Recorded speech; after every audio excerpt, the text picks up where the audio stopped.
Dr. Ben Spencer. Thank you, Madam Deputy Speaker. It's with sadness that I rise to speak in this debate on the budget of broken promises, because during the election campaign I heard from many constituents around how they felt regarding disillusionment in our political system, feeling that Westminster seems to only talk about itself, doesn't represent them, at times treats them like fools. And I think this budget that we've seen in this announcement is a damage to our democracy in the way that it treats our voters, our population, with contempt. For the past few months, my constituents have been hearing from the government how everything is going to be awful and this is going to be a punishment budget, and they have been waiting with trepidation to the announcements that's going to happen.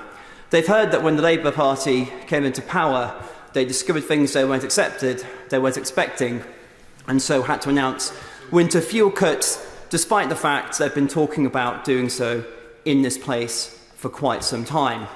They've said they've got to make difficult decisions and they would stick to all their promises, but hey, it turns out there's various loopholes which they'd weaved carefully into their manifesto that they can pull out, which is one of the reasons why we've seen over the past few weeks this incredible debate over what a working person is, which has been so far pure and utter sophistry. Well, what is a working person? Because it would appear this is what so much of this budget debate turns on. Certainly, I'd say I'm a working person. People here, for the most part, are working people. The majority of my constituents are working people or have been working people until they started claiming a pension, and that needs to be respected.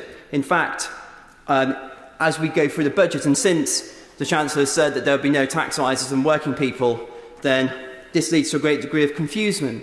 So as a business owner, is somebody who works as a tradesman, are they not a working person? Ironically, they say they want to fix the foundations of the country. I wonder where they're going to get the tradespeople to do so. How about people who save for their future? Are they not working people? How about our pensioners? Have they not been working people? How about people who use the bus? Are they not working people?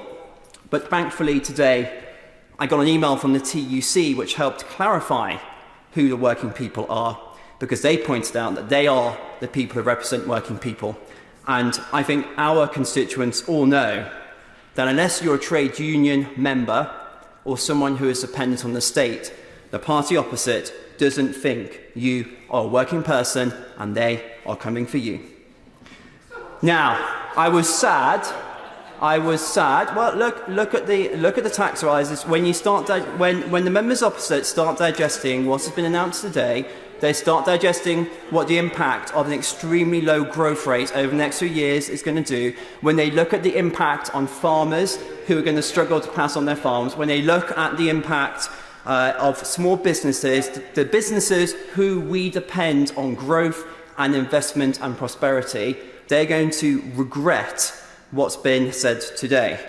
And I'm sad that the South East wasn't really mentioned. Surrey wasn't really mentioned. Well, he laughs, but he would do well to consider that outside of London, Surrey is the biggest net contributor to the Treasury. So he would do well, the Chancellor would do well to listen to Surrey MPs in terms of the investment that we need in infrastructure locally so that we can continue to provide money to the economy for the ambitions for all of us. And for me and my constituency, that means confirmation of support for the Weybridge Health Centre rebuild, fixing our level crossings, our motorways, and rebuilding the Magna Carta School.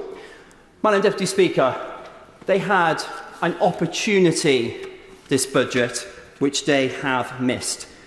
They've chosen duplicity over delivery, politics over pragmatism, and sophistry over service.